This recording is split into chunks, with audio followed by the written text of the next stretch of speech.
କନ୍ୟା କସେ ଜଣେ ସେଇଠୁ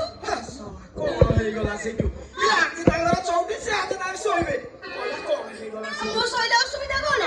ହାତ ପାଗଳି ତୁ ଭାଇ ଶଳା ପାଗଳି କି କେମିତି ବୁଝେଇବି କହିଲ ଲୋ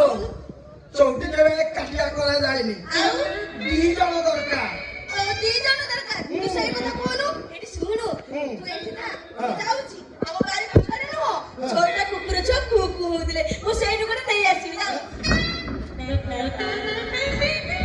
କଣ ଶଳା କେଡ଼େ ପୋକିଟା କିରେ ଶଳା ପାଗଳି ତ ତୋ ମୁଣ୍ଡରେ ଭେଦା ଆସିବ ଗାଡି କୁକୁର ସହିତ କିଏ କାଳେ ଚଉଠି କରିଛି ନା ଆଉ କାହା ସାଙ୍ଗରେ କରନ୍ତି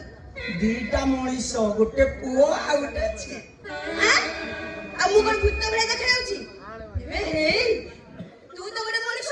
ମୁଁ ତ ଗୋଟେ ମଣିଷ ତାହେଲେ ଚାଲୁନୁ ତୋର ମୋର ଚଉଠି ଲେଖା କରିବା ଚାଲେ ଶଳା ଛାତିକୁ ହୋ